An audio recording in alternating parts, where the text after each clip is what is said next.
Les églises, quand même, 10 minutes, 10 minutes, allez, sans traduction. Il y a des églises où il n'y a pas vraiment d'onction, où il y a une onction, mais très peu, mais ils prospèrent, ils gagnent des âmes. Leur entreprise prospère. Pourquoi? Parce qu'ils enseignent les principes du succès que je vais vous enseigner dimanche. Amen. Et donc, et tu as d'autres églises, il y a une onction forte, mais ils ne grandissent pas. Oui. Parce que l'onction est très importante, mais ça ne fait pas tout. Ça te régénère, te renouvelle, mais ils ne savent pas utiliser, travailler avec le Saint-Esprit parce qu'ils n'ont pas les principes de croissance. Et vous comprenez, les principes de croissance, c'est les principes apostoliques, on en parlera dimanche. Mais il faut avoir les deux. Quand tu as les principes et tu as l'onction, tu exploses. Et surtout, si tu rentres dans le timing des fêtes de l'Éternel, tu marches comme Jésus marchait selon les fêtes de l'Éternel, comme je vous ai expliqué précédemment, et qu'on respecte aussi le jour de repos du samedi. Est-ce que vous comprenez, je veux dire? On respecte le jour de repos. C'est pas tomber dans le truc légaliste, c'est tomber dans... On dit que c'est le jour du Seigneur, c'est dimanche. Non, c'est pas parce qu'il est écrit dans l'Épître aux Corinthiens, mais le premier jour de la semaine, mettez à part tout ça. Donc, le jour de la semaine, c'est le dimanche. Il faut faire le culte. Tu peux faire le samedi. Si même on ne fait pas de culte le samedi, on peut faire un jour de repos. Vraiment, tu fais le break. Et je vais vous expliquer aussi comment Dieu fonctionne. Dieu fonctionne pas à pas. Il n'a pas fait la terre en un jour. Il a mis 6 jours. D'abord, il a fait ça, premier jour. Il y a eu un jour, une nuit. Après, il y a eu ça. Deuxième chose. Après, il a fait les animaux, les végétaux.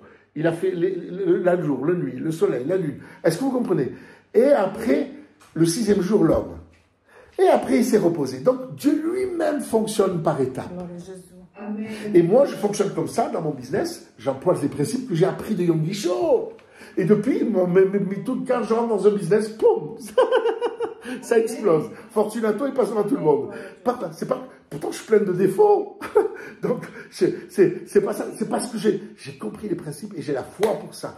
Quand j'ai l'approbation de Dieu et que je peux y aller, oh Jésus-Christ, et que j'ai foi dans le business que je fais, je sais convaincre les gens et je sais les faire rentrer dans le business. Dieu m'a donné ça. Eh bien, de même, je vais utiliser ça pour faire rentrer les gens dans le royaume de Dieu parce que c'est les mêmes principes. Amen. Regarde, donc je vais vous en parler dimanche.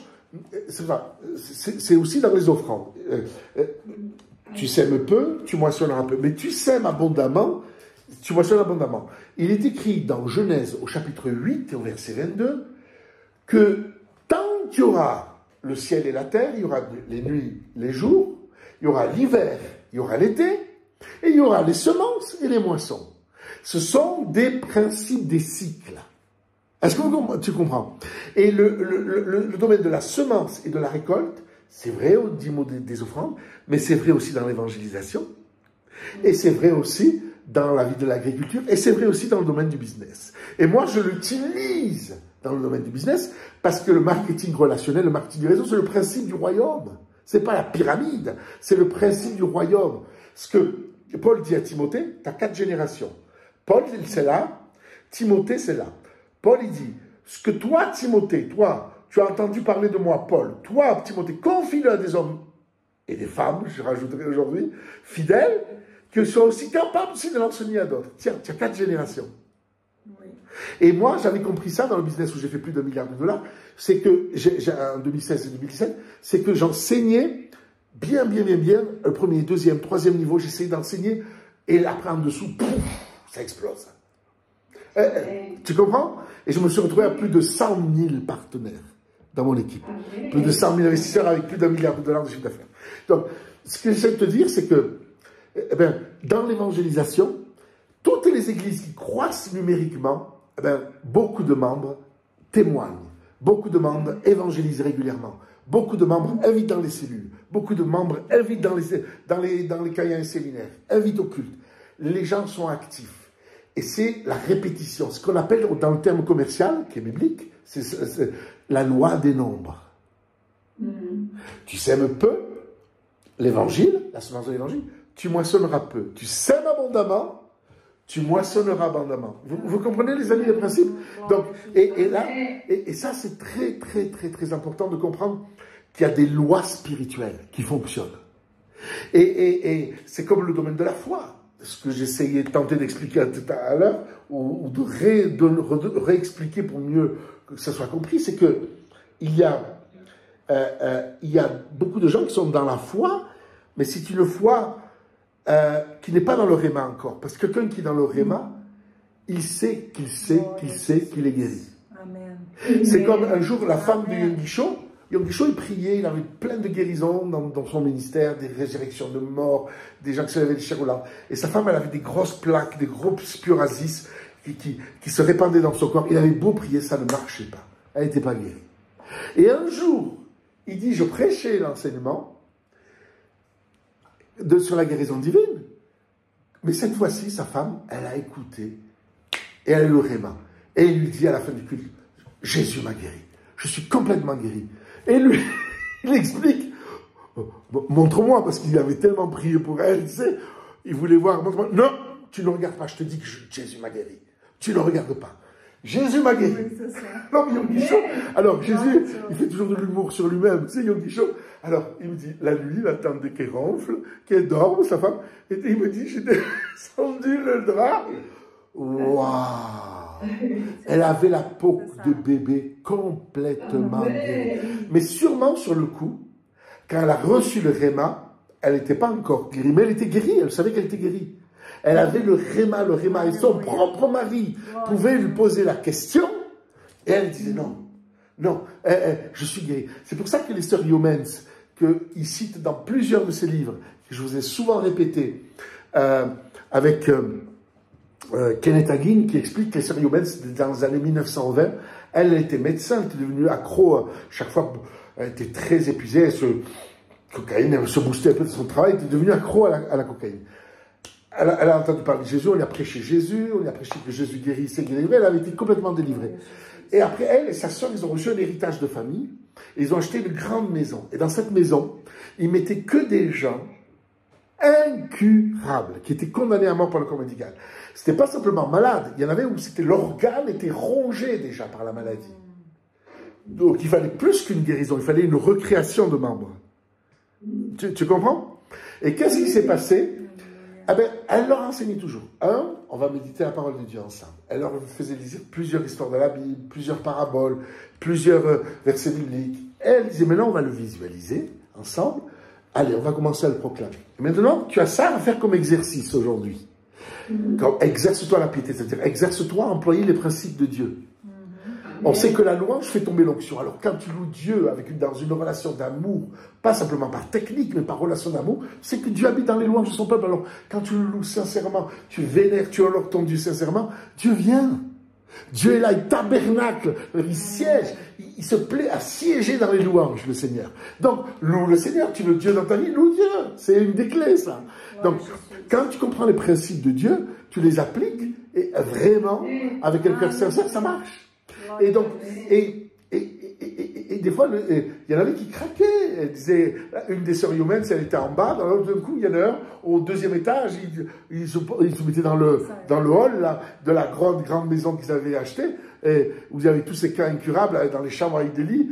Il y en a qui disaient, j'en ai marre, ça fait 500 fois que je médite, ça fait 500 fois que je répète les mêmes choses. Et les sœurs Youmens disaient, continue. Sois patient, sois persévérant.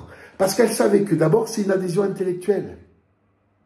D'abord, tu as compris, des fois, ils disent, ouais, je suis dans la foi, mais ils ne sont pas pleinement dans la foi. Ils sont partiellement dans la foi. Et donc, c'est pour ça que quelqu'un qui est dans la foi, n'importe qui peut lui demander, il dit, non, je suis pleinement guéri. Regarde, je suis complètement rétabli, même si tout est le contraire. Je ne sais pas si tu comprends. C'est comme avec le gloire. Qui c'est qui vous donne un témoignage de ce que Dieu a fait dans sa vie? Moi, le Seigneur m'a guéri. Il m'a libéré, j'avais une gloire grande, tout ça. Mais les gens, ils disaient, mais il est fou, celui-là. Mais oui, la foi, c'est une folie. C'est une folie, la foi. Pour ceux qui périssent. Donc, c'est la puissance de Dieu. Et après, quand il a refait, quelques mois plus tard, ils ont dit, attends, arrêtez, monsieur. Et là, il s'est levé dans l'auditoire. Arrêtez, là, ça va. Et je dis, Seigneur. Montre-leur que je suis déjà guéri. Et le soir, il va se coucher, demain il se relève, plus de gloire. Mais il était dans la bonne attitude. Et donc, et voilà. Et les sœurs Youmens, et au bout d'un moment, des fois, c'est bon, c'est bon, alléluia. Parce que la personne était dans le réma. Elle savait qu'elle savait qu'elle savait, parce qu'au bout d'un moment, la parole t'impacte. C'est pour ça que le cep et le sarment, la Bible dit que je suis le cep, il a dit Jésus, mon Père est le vigneron, et vous êtes le sarment. Tout sarment qui est greffé, qui est connecté à moi.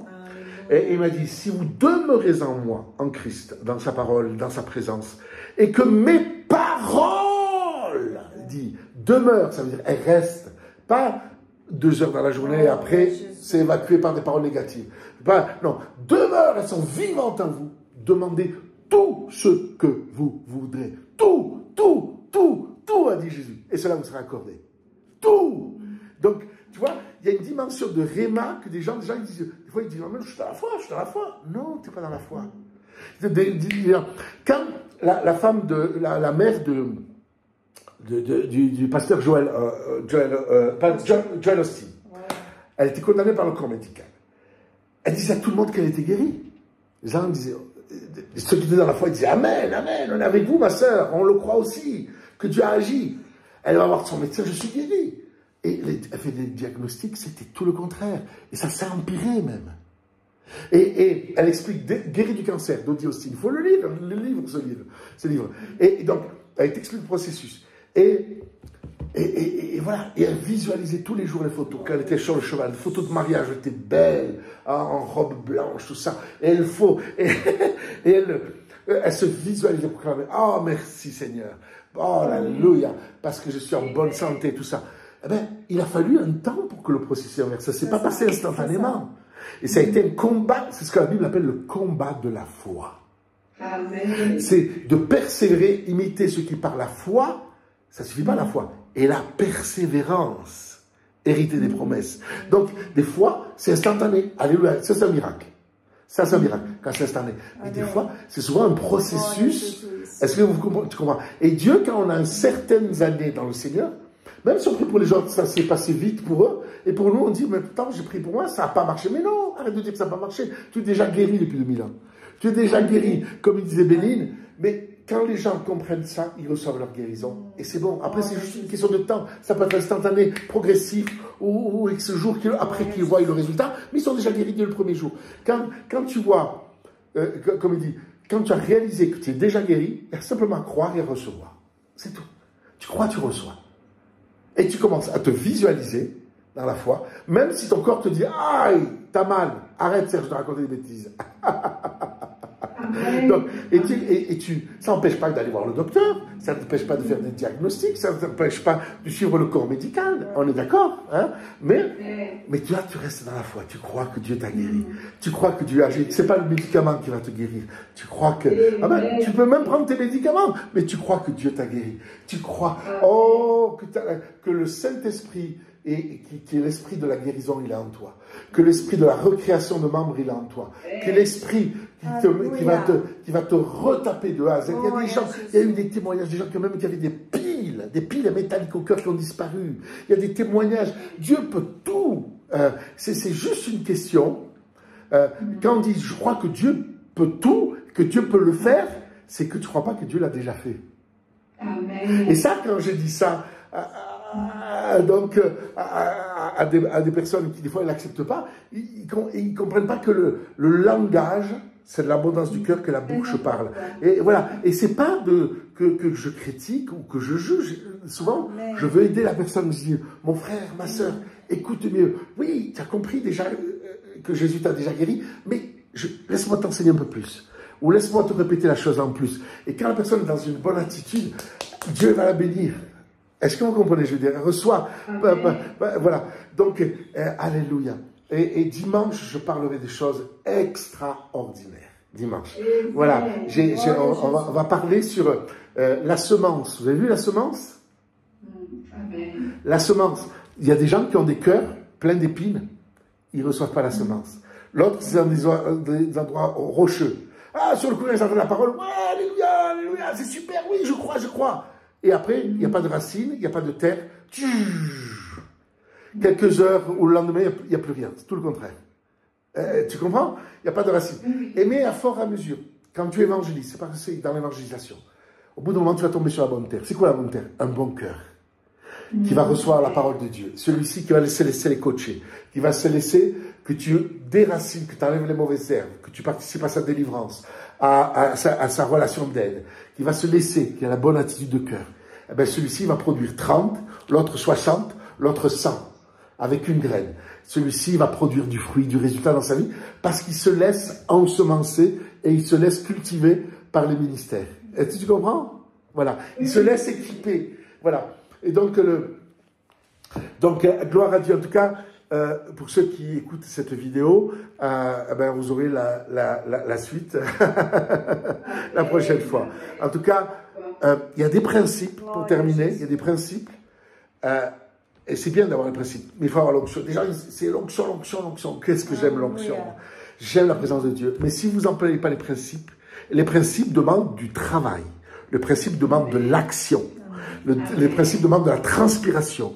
Les principes demandent de l'application pratique. Toutes les églises qui grandissent numériquement, comme toutes les entreprises aussi, qui grandissent en chiffre d'affaires, ce sont des travailleurs. Ce sont des gens pédagogiques. Ce sont des gens méthodiques qui construisent un projet, qui construisent une vision. Même Jésus, il a dit, tu construis une tour, mais calcule la dépense. C'est-à-dire, étape après étape, qu'est-ce qu'il va te falloir faire? Ça veut dire, tu prépares le terrain de ce que tu auras à faire cette semaine, la semaine prochaine, la semaine d'après, jusqu'à ce que tu arrives au bout ou pas, parce que sinon, si tu n'arrives pas au bout, les gens vont se bloquer. Donc, construis quelque chose, visualise, projette, programme à l'avance, prépare à l'avance. Et donc, ça, c'est le Dieu de la construction. C'est pour ça que Paul, il disait, j'ai bâti et j'ai posé les fondements de la maison à construire comme un sage architecte. Ça veut dire qu'il avait les plans. Et pourtant, il n'avait pas Internet. Il n'avait pas TikTok. Il n'avait pas Zoom. Il n'avait pas de mobile. Il n'avait pas Facebook. Il n'avait pas Instagram.